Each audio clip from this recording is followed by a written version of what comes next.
Hey guys, it's Jordan with LiveSchool. Welcome back to the Flywheel Effect. This is a very special episode. It's our first school spotlight episode. Our school spotlight series is going to be focused on sharing the good works, programs, all the great things that are happening in schools around the country. We're going to share those with you so you can make your school better. This week's school spotlight is Margaret Allen Middle School of Nashville, Tennessee. We're going to have Kanetha Callahan come on. She's going to talk about how they go about community outreach, developing community partners, how they support English language learners in their school, and how they align everything in their behavior plan with these 7 habits of highly effective people. If you're interested in coming on and highlighting the great things that are happening in your school, hit us up on social media. All the links are in the description. We'd love to have you. Happy listening. Enjoy the show. No time, no tools, big expectations. How do you transform school culture without derailing the train? Answer: little wins that bring big changes. The flywheel effect. Harnessing the power of momentum to create a school culture that celebrates change and drives itself. Go ahead and tell everybody a little bit about yourself. Yeah, so again, I am Kanetha Callahan, the Community Achieves Coordinator here at Margaret Allen Middle School. Community Achieves is a district initiative that seeks to align community partners with the school. So every year we look at the school's data and we consider how the school is doing well and then opportunities for growth. And where we have opportunities for growth, we go out and solicit support from community individuals, community partnerships. So for example, we are currently partnering with Bridgestone for our Reading Buddy campaign. And so we have a super diverse group of students here at Margaret Allen Middle School. And we've noticed that the biggest gaps academically are between the English-speaking students and the non-English speaking students. And so we have volunteers with Bridgestone that have come in to dedicate time with reading with our limited English students. So that's just an example of how we go out and solicit partnerships from the community. But that's what Community Achieves is all about: wraparound services, not only academically, but socially, emotionally, health and wellness, parent engagement. We have 4 pillars that we focus on, and it all addresses the needs of schools. So I love that concept of having community engagement as a position, like as a entrenched place in the school, because it's so necessary. One of the things that the school I came from, I was a administrator up till last spring. What we did with some of our ESSER funds was we hired a community liaison. I kind of wish it was a little more structured like your program is, but that was kind of the same idea. Is like we wanted to look at where we had ideas for growth and then reach out to the community and see who could help. Yes, absolutely. That's what we do. And I love it. It's really rewarding to help families and the community at large. So another program you mentioned, because we talked a little bit, we traded a couple emails before you came on. You mentioned a program called SIFE at Margaret down there. Can you tell us a little bit about that for those that may not know? Yeah, absolutely. So again, I said that we are a super diverse school. Nashville is a melting pot. We have, people from all over that come to Nashville. But specifically here at Margaret Allen, we have a program called SIFE, and that stands for Students with Interrupted Formal Education. All of our students are newcomers. They're fresh to the United States, and they have a history of 2 or more years of uninterrupted formal education in their home countries. This includes students from refugee camps and students who are asylees who live in very rural areas without access to education, or they live in areas where violence prevented school attendance. Currently, we serve students from South Sudan, Uganda, the Congo, Guatemala, El Salvador, Honduras, and all of them speak a whole lot of different languages. And so our goal is to prepare those students for general education. The students can spend up to a year in the program before transitioning out. And what's very important is that we connect them social and emotionally. From moving from one country to another, one continent to another can be terrifying, and so we want to make sure that we're making those connections socially and emotionally. To qualify for the program, these students have limited to no literacy in their home language. So they're learning foundational reading and writing skills for the first time as they learn English. So some of these students, again, have little to no education at all. So when where we can communicate in our language, but reading and writing and understanding in it is a totally different concept. So we're trying to be accepting and welcoming of their cultures at the same time, saying, hey, you also have to learn English and have to understand English and reading and writing also. So it's a super, super intensive English program. The students, they come in again with no English at all. And then by the end of their year, they're speaking sentences. And so that goes to show how intensive it is. But we have 3 teachers who teach those students, and they're all in one classroom, and they bounce around like from English to math to social studies, but they're all in one classroom. And then once they transition out, they go into EL classes. But it's a super diverse program. But the kids bring such a wealth of knowledge and culture that we just welcome and we love. It's beautiful, honestly.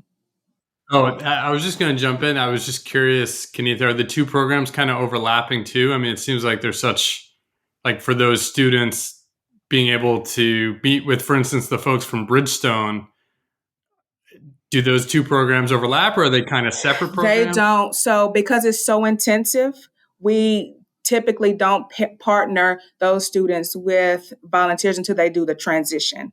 So once they transition out, then the volunteers can work directly with them. But it's so intensive, and it's teaching them such the core of it and the basics of it that we want to focus on that year with the teachers, and then we'll transition them to volunteers and more interventions on the next level.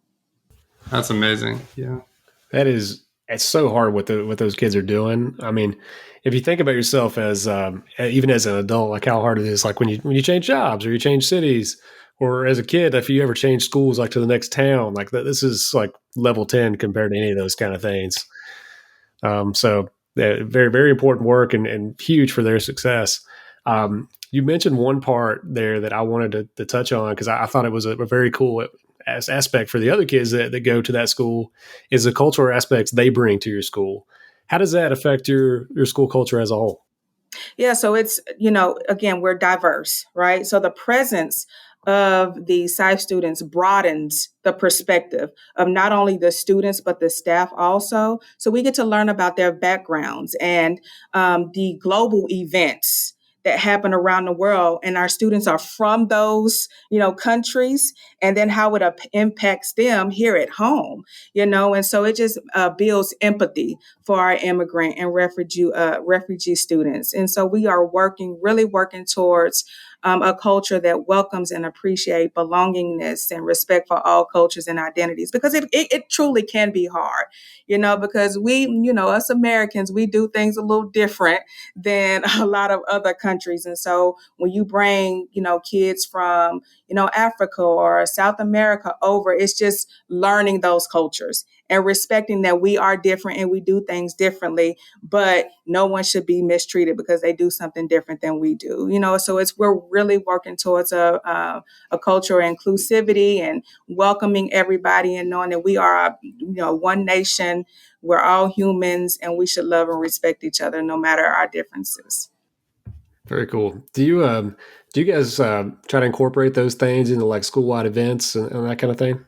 So we tried it. So I think last month was American Latin month or Hispanic Heritage Month, and I think this one is a new month. So we try to do something that aligns with the month, that the celebration of Appreciation Month. So we try to highlight different things on morning announcements and things like that. And we're also preparing to have a International Day where we want our students to travel the world. And so students are going to be doing research projects on different countries and different continents, and they're going to present that to their peers. So we definitely try to focus on how we can all learn more about different cultures and, make that who we are, Yeah. I'm just thinking for like a social studies teacher, I mean, it just makes it so real as I was listening to you talk. I can't imagine being a student in that environment. And I was just curious to hear a little more about the impact on the staff. You mentioned that, it has that impact, and I'm sure there are challenges and just incredible experiences and learning that comes out of that. Could you just talk a little more what it's like being a staff member at the school? So in all transparency, I'm really transparent about my school. And so for staff, we try to get on top of or stay ahead of. Sometimes we're a little reactive, but we try to be proactive in that acceptance piece, being respectful of the cultures and belongingness in general. And so, the language barrier, can be super challenging. And our psych teachers are amazing with it. They're certified in it. They know how to do it. But the teachers that are not psych teachers, to try to engage those students can be a challenge.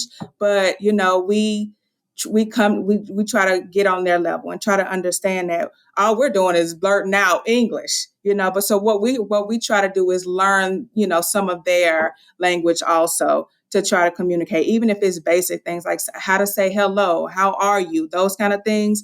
It's definitely a challenge. Or even like when you're giving directions, it's kind of, we have to simplify it or slow it down, or, slow how fast we're talking, So it can be a challenge, but we welcome the challenge because we don't want them to feel like they don't belong. Again, we're trying to, build a culture of belongingness. And that's one way that we can do that.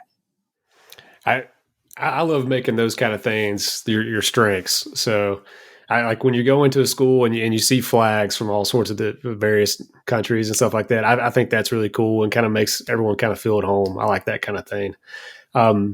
One thing we ask everybody we bring on, I give them a chance to kind of fix one thing in education, because there's plenty to fix, but everybody's got their own angle. So what's your one thing that you would fix in education? This does not have to be specific to MAMS. It could be education in general. It could be, whatever. Yeah, absolutely. I would definitely 100%, any day you ask me, whether it's night or day, I would 100% say parent engagement or family engagement.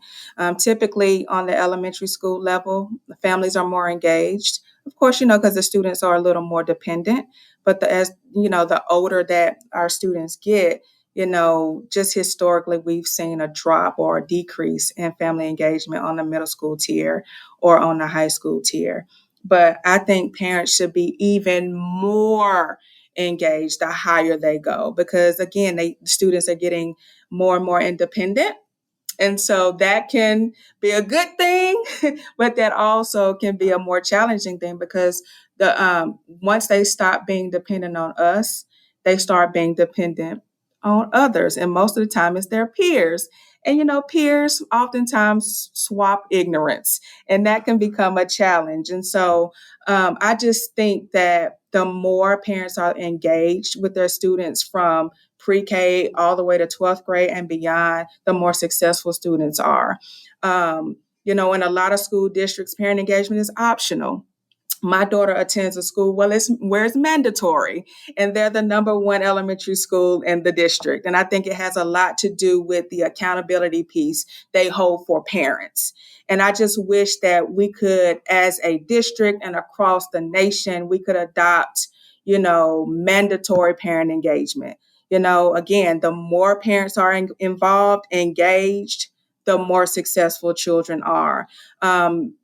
Prior to having this role as the Community Achieve Site Coordinator, I was with Head Start, and we were required to do home visits. And I think home visits were prominent. It was so impactful the relationships that I was able to build with my families when I go into their comfort zone, when I go into their, peace place. And so we don't do that anymore. So if I had all the money in the world, I would definitely pay teachers to build relationships outside of the school building, go into their homes, because parents are intimidated when they come into a school. A lot of parents are, some parents are comfortable, like I'm comfortable, but that's just the background I have. But some parents don't have education like we have. And, so they're intimidated to even come into a school building. So why not, invite them into their homes, And so I just think that parent engagement needs to be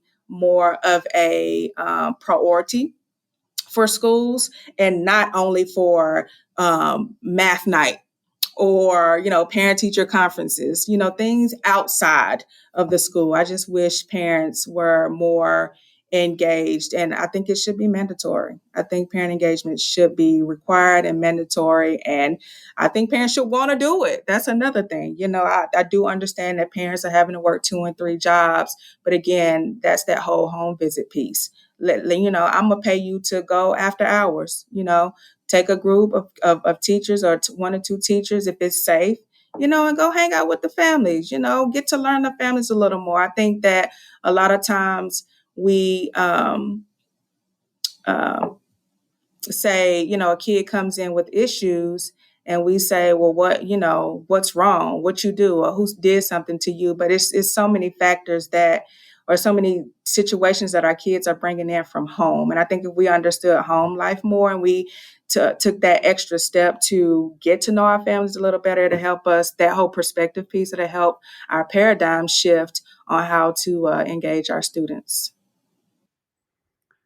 So interesting because, you're really bringing a perspective almost of accountability around parent engagement, which I think is pretty refreshing. And part of my mind went to, oh man, we can't do that. And then I thought, well, we do that with academics. We do that with test scores. I mean, why not? It's a really powerful idea. And who knows, might be even more impactful for student outcomes. Yeah, there's a little bit of a natural tendency to have kind of a gradual release with your kiddos as they get older, because you think, they're more independent, they can handle more, and maybe they need me less, and those kind of things. And maybe you need more time or whatever. But as somebody who was in charge of discipline at a high school, they seem independent. they seem independent, but they need you. They need you in their life. Are we saying high school kids don't have great decision making all the time? Is that it's a fact? There's some rare ones. But believe it or not. But yeah, absolutely. And then, like you said, it kind of almost needs to be flipped. They probably need you more as they get older, because there's more things in their life that they need guidance on. Yes, yes, sir. Yes, sir. The things that they have the world at their fingertips with their phones. Oh my goodness, it's scary. I have a 7-year-old and I'm just like, she's asking for a phone and I'm just like, heavens no, I do not want you to get access. And I understand that eventually she's going to be exposed to it and we'll just have to have that conversation. But I just think a lot of the issues stem from social media and media in general. And the parents, this is where the parents have to step in, and set boundaries, and they're just not, we don't see it as much as we should, those boundary settings. So, yeah, the phone kind of keeps things just enough under the radar to be a real problem. Because it's not even with something like bullying, we talk about behavior and stuff a lot. So bullying comes up every now and then, but that's something that you used to see, you could visually see it. Now a lot of times you're seeing the end result of it, because all the instances happened in the DMs. You know what I mean? So it's you gotta be wary of that as a parent. So you definitely need to be involved in those kind of things. So the other thing you mentioned is you guys are a Leader in Me school. And I thought that was very interesting. I have a little bit of exposure to what that means, but can you describe what that means for listeners? Yeah, absolutely. So Leader in Me is a school improvement model that teaches the 7 habits of highly effective people. And so a lot of people have heard of the 7 habits, which is great, but some have not. So the 7 habits are: be proactive, begin with the end in mind, put first things first, think win-win, seek to first understand, then to be understood, synergize, and sharpen the saw. So it's Leader in Me is based on a theory of change known as the see, do, get cycle. When you change the way you see things, it influences what you do and the results that you get. And by using these habits, we seek to empower students to be independent, interdependent, balanced, and able to make a meaningful contribution to their peers and school community. Awesome. So I've met a principal. He's just north of you guys in Bowling Green. So I think there's like maybe a network of schools who do this, but they had done something. They were a Leader in Me school. So I had met a principal like years ago. So I read part of the book as part of it. So like I really like the ideas. I really like the see, do, get model. I love that. Like we do quotes that come out of the podcast and we put on social media. That's probably getting put on the quotes because I like that one a lot. But specifically for you guys, how do those translate to student success for the kids at MAMS?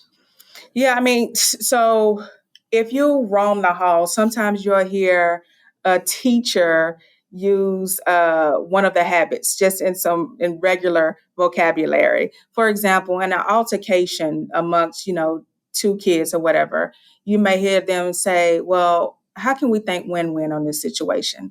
How can you win and how can they win? It's a conversation that can be had, or seeking first to understand and to be understood. And so I asked the teacher, how has the 7 habits impacted them in the classroom? And I said, well, first of all, how many students do you think can tell you what the 7 habits are? She was like, well, I don't think they can say 1, be proactive, 2, begin with the end in mind, but they can give you examples of what those habits are. And I think that's even better, to give an example and to tell you what it looks like. That's even better. And so, they talk about it every day. There's a Leader in Me portion of the curriculum every single day in school. And so we're hoping that the reiteration or the reinforcement in the classroom will extend beyond the classroom doors. So when when they don't have a mediator, to step in and say, how can we think win-win? They've already taken on that perspective. How can we solve this problem where both of us come out on top? And so being proactive, not reactive, making sure that my homework is done. It's just so many different things and so many different situations where we can include the 7 habits. And so again, they do it every single day in the classroom. And so we're hoping that bleeds into, the school streets and even, in their communities. So it aligns with something that I'm pretty familiar with, was like restorative practices in schools as far as consequences and those kind of things go. Like I love the idea of think win-win when you're working through altercations, you're working through mediations, because it teaches empathy, like for each other. Like you gotta put yourself in the other person's shoes, understand like, how did I make this person feel? Okay, how can I make them right? Those things I think are awesome. Yeah, and that's that seek first to understand, then to be understood.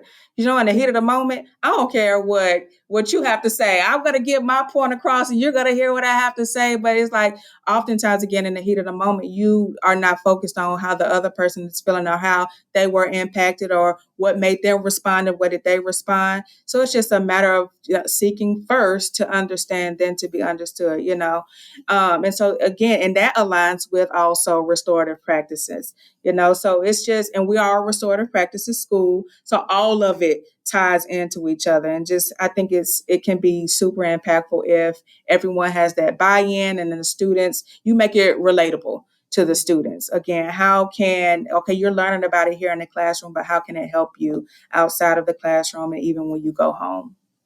Yeah. So like a lot of times we talk about these terms and these programs like separately. Like we talk about SEL, we talk about restorative practices, we talk about PBIS, we talk about Leader in Me, but they all work together. And it's all about like trying to teach our kids to do right by each other and by themselves and by their communities, and have empathy for each other. Like all those things improve behavior and they improve student success.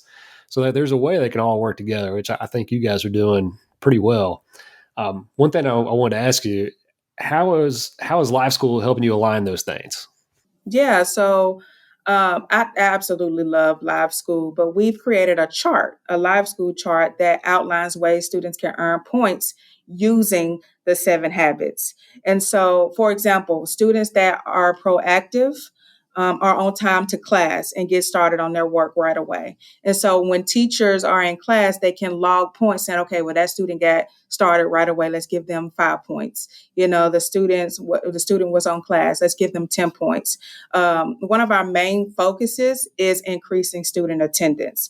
And so they can also earn points by daily attendance and weekly perfect attendance. We also focus on being respectful and responsible. So students can earn points for giving their peers positive affirmation.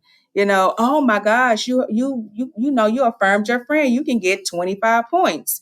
And meeting hallway expectations. That's the whole responsible piece. Because we try not to line our kids up because we are in middle school. And, when they go to the next level, they're all over in high school. So we try not to line our students up, but we got to make sure they're responsible. We got to make sure that they're meeting those hallway expectations. And so if they meet hallway expectations, they can also earn points. And so we've made a chart, and each habit has actions next to it on how they can earn their points. And so we have monthly school-wide incentives. Students can also use points or give students rewards in their classrooms. But we have school-wide incentives such as our MAMS night book store, where they can go in and buy school supplies or chips or candy or skateboards and things like that. So they can use their points to go and do that. Or we're having this month, we're having a teacher versus student volleyball game, and it costs 400 points to attend. And so the students can use their points to do that. So, we've aligned it to the 7 habits, just so, again, we're reiterating and reinforcing the 7 habits. But again, they're all aligned with the 7 habits. And I think it's been super impactful. And they have the rubric. All of the students have the rubric in the front of their Avid folders, in their folders that they have. So they can see how to earn their points. She was nice enough to share that rubric. I'm going to put a copy of that in the show notes. So like when folks are listening, if you're listening, well, I guess you're listening now. If you're listening, you can you can see the rubric yourself, so you can kind of take a glance at that. My mind immediately went to how to scale things up when you talked about the volleyball game. And I was thinking, so it's 400 to attend. How much is it to play? And then how much is it to pick the teachers who are on the other team? That was my next thought. That would be a good scale up. Mm-hmm. Can they pick the teachers they're going to beat?